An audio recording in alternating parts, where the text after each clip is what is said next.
Some analysts have recently said that BYD stock is drastically undervalued, and I absolutely agree with them. This is why. Hello, my friends. Welcome to the channel. I'm Sam Evans. You're watching the Electric Viking. Great to see you. Thank you for tuning in.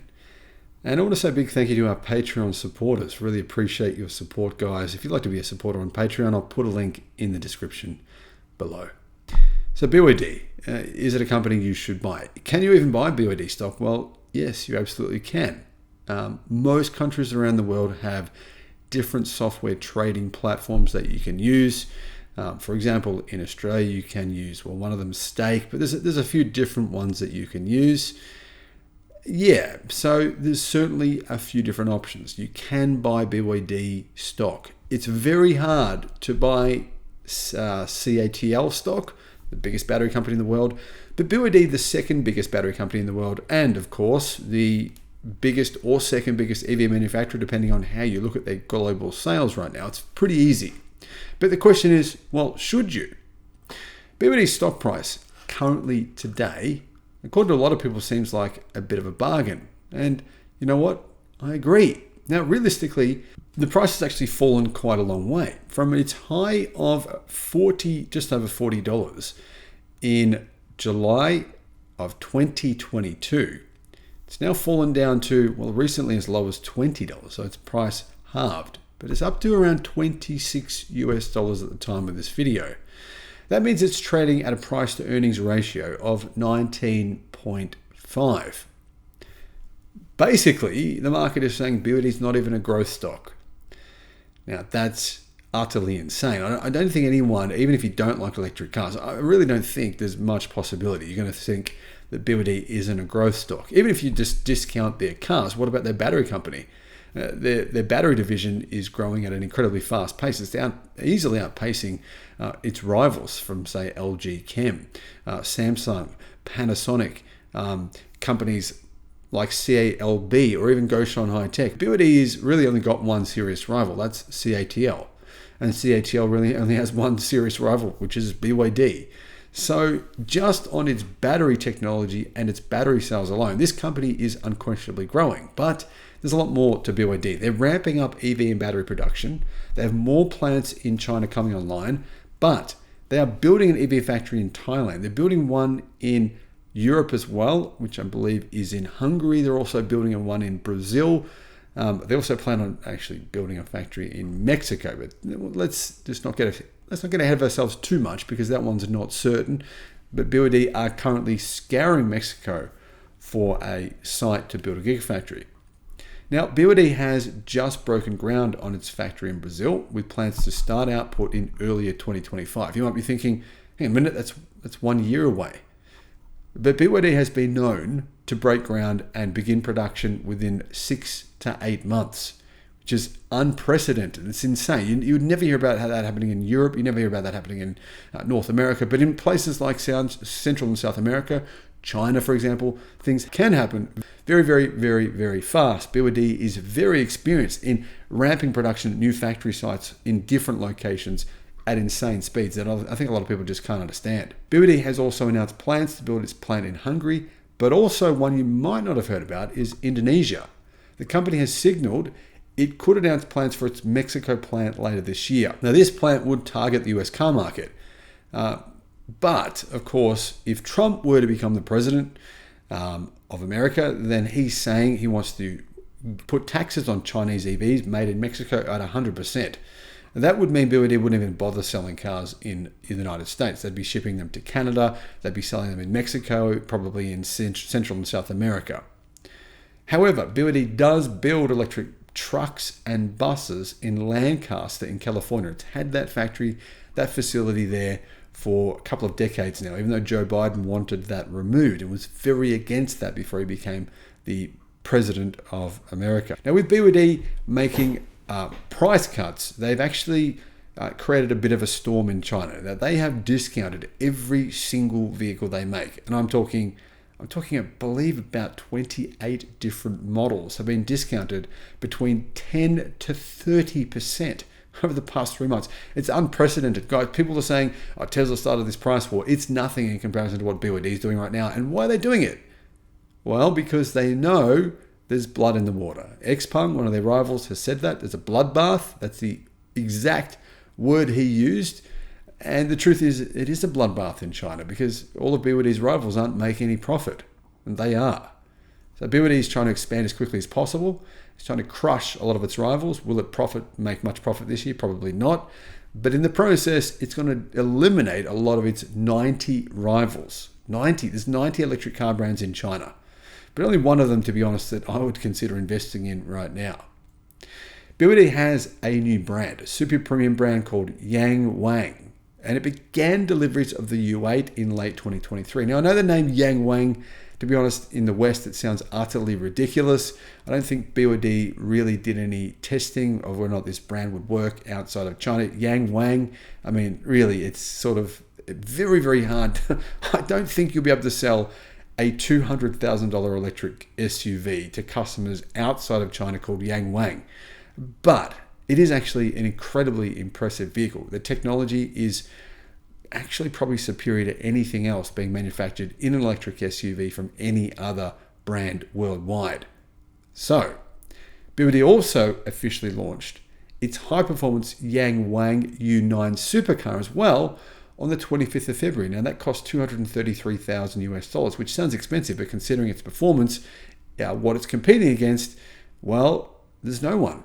The only car that the Yang Wang U9 competes against is really the rematch Navira, which cost $7 million US. BYD's Fang Cheng Bao, another subsidiary brand that they've manufactured, has started deliveries of the Bao 5 with more models to come this year. BYD is just spitting models out from numerous brands now left, right and center. They also have the Denza brand. They own 90% of this brand. It's a joint venture between BYD and Mercedes-Benz. So Mercedes-Benz only owns 10%. They're not really involved. The Denza brand has had a resurgence over the past 12 months, and they're doing some serious things in China as well. BYD is expanding enormously overseas, or at least it's attempting to. It does have, I believe, more than 10,000 vehicles in Europe that are waiting for to be sold. And there's possibly some issues with those vehicles. I've reported on those, but I'm sure BYD will fix those and sort those issues out. Aside from Europe, Thailand is actually one of BYD's biggest markets. In fact, Thailand is a pretty big car market, and BYD is just dominating the electric vehicle scene in Thailand, which has absolutely exploded over the last 12 months. In addition to that, BYD is doing very well in Malaysia, in Israel, and they're making a big push in Latin America, in particular in Brazil. Now, exports from BYD, though, let's be frank, are still a very small percentage of sales. And this is one problem with the company. That's why it's so cheap right now, I think, because there is some fear here that BYD is at very high risk of massive exposure to a big downturn in the Chinese economy, which is going to happen this year. There will be some form of downturn. It's inevitable because, literally trillions of dollars have been wiped out of the market in terms of these property companies. Evergrande did have an electric car division as well, which has been wiped out. There's been so much money lost. This has to affect consumer sentiment. This has to affect China's economy. And we know that this is happening. It's not being reported on by China because they won't allow you to do that. Everything's great in China, says President Xi Jinping, but it's not. This will definitely affect the company.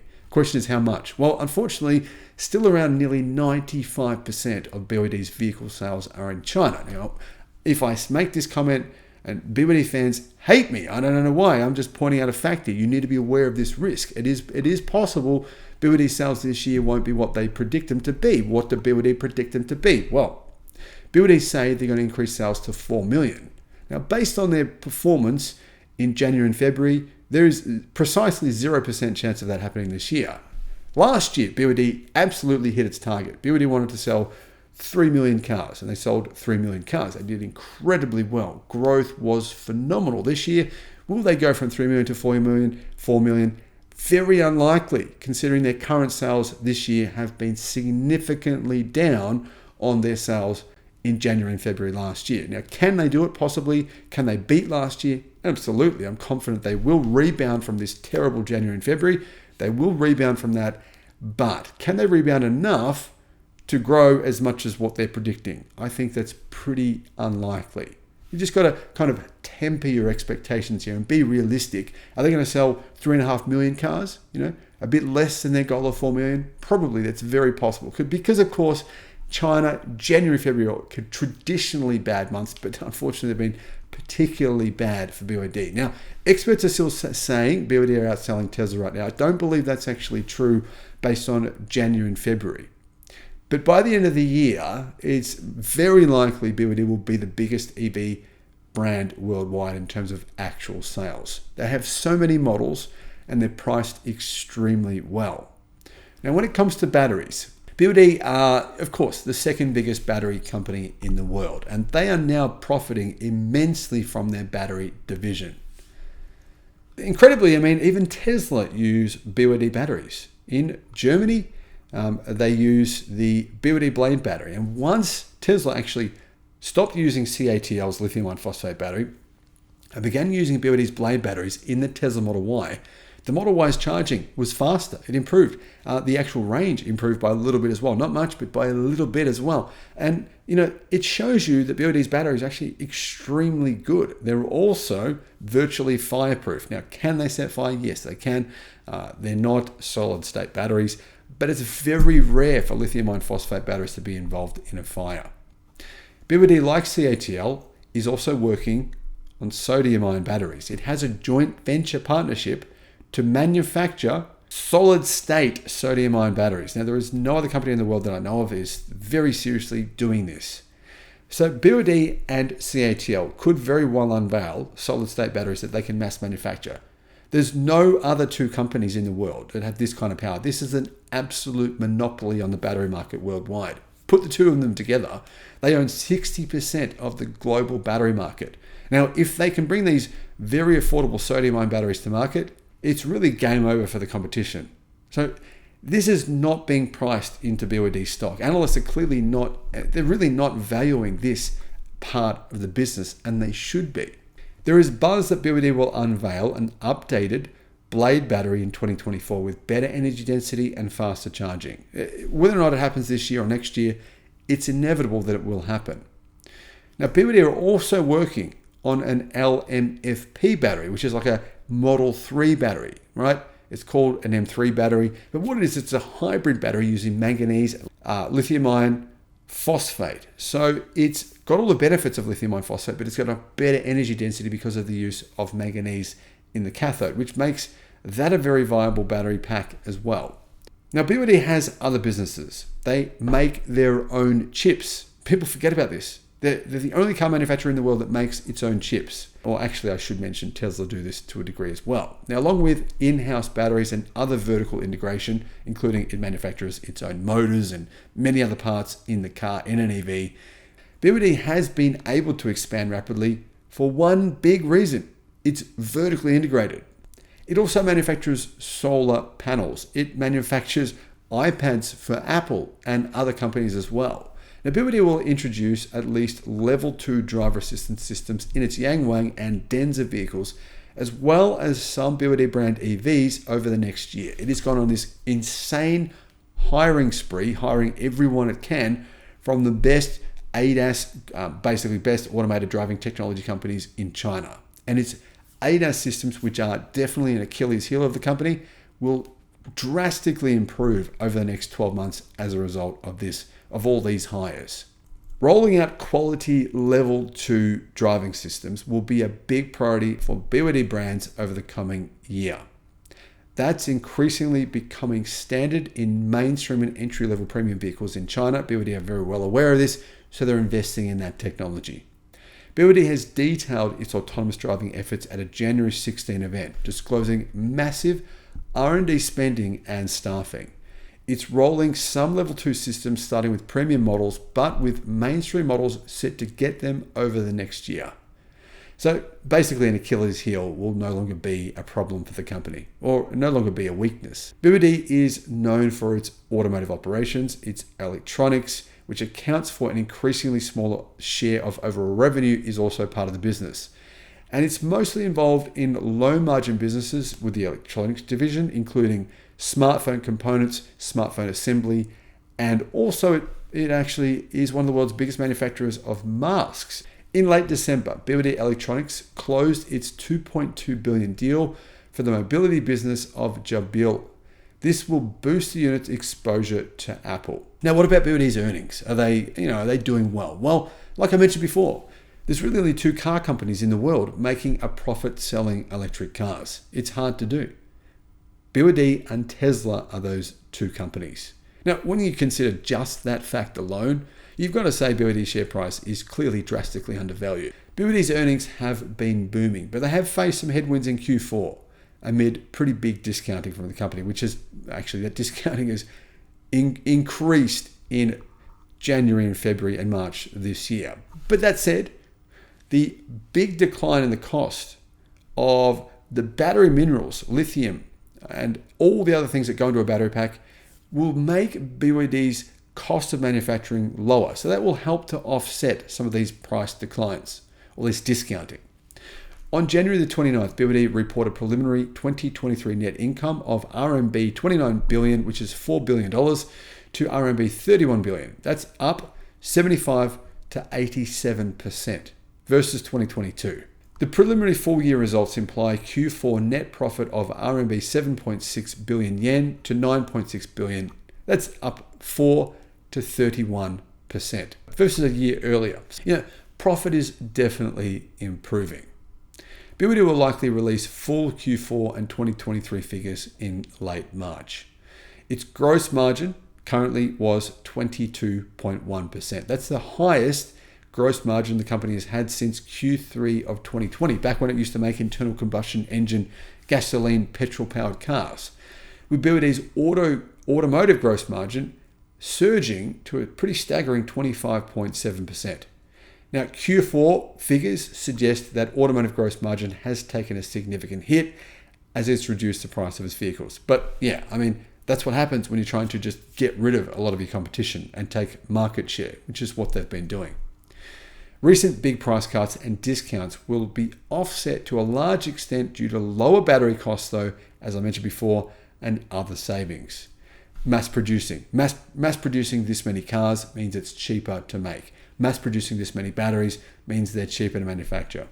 So what about BYD's fundamental technical analysis? Well, BYD stock is down 3.2% in 2024, rebounding from a 52-week low at the end of January. Shares climbed 12.7% in 2023. But still, like I mentioned before, BYD stock price has fallen from highs of just over $40 down to 20. Now it's sitting at around $26, meaning it's still well below its historic highs. And since those highs, the company has actually doubled in terms of its output, whether that's battery division, automotive division, profits, everything. The EV giant hit a 52-week high of $36 on the 31st of July of last year, but trended lower and lower amid concerns that the China EV price war would hurt its sales and profits, which they have, but not as much as what analysts thought they would. Warren Buffett's Berkshire Hathaway has been a big investor in BYD, but they have sold a significant percentage of their shares over the last 12 months. The latest sale by Warren Buffett and Berkshire Hathaway was disclosed on the 31st of October last year. But that said, Berkshire still owns 5% of the company. That's a pretty big position, especially when you consider the fact that Berkshire Hathaway completely dumped its 12-year investment into General Motors. Now, Berkshire Hathaway, they've owned General Motors stock and been positive and bullish about General Motors for 12 years. All of a sudden, they dumped their entire position. This was billions of dollars of investment, but they held on to the majority of their BYD stock. Now, when you compare market cap, it's also quite interesting to compare BYD to Tesla. Tesla stock has a market cap of $520 billion as of the 15th of March. That's well off its peak of over $1 trillion.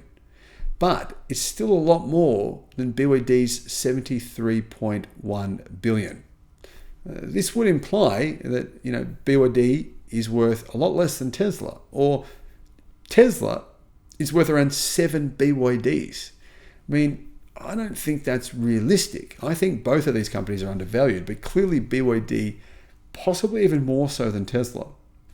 Let's keep in mind here, guys, BYD makes its own batteries and it makes its own chips and its own motors. It's extremely vertically integrated. It sells batteries to Tesla. It sells batteries actually to Toyota, to several manufacturers. Elon Musk has talked about making a $25,000 Tesla electric car. But BYD actually sells about 10 different electric cars for less than $25,000. BYD has expanded in several big markets, but this is their one weak point. The fact that they're so reliant on China. Now, I believe that'll change with their factories being built across numerous countries worldwide. We're going to have to be patient for all that to happen, though. At this point in time, there's still some significant risk of BYD's exposure in China. But even if the company is hit this year by a downturn in China, its long-term prospects are still fantastic. It has significant amounts of cash on board. It's growing quickly, and it's actually disrupting its gasoline-powered rivals. So we're really not ready for the future. The reality here is, all right, many legacy automotive companies over the past 12 months have decided to slow down EV production, slow down their plans for having these EV factories, right? This is to the benefit of both Tesla and BYD. Thank you for watching. My opinion here, guys, is BYD and Tesla, but possibly maybe BYD even more so, are incredible value buys right now. If you think about the price to earnings multiple of BYD right now, it's far lower, far lower than companies like Google and Apple. And BYD is growing much, much faster. Thanks for watching.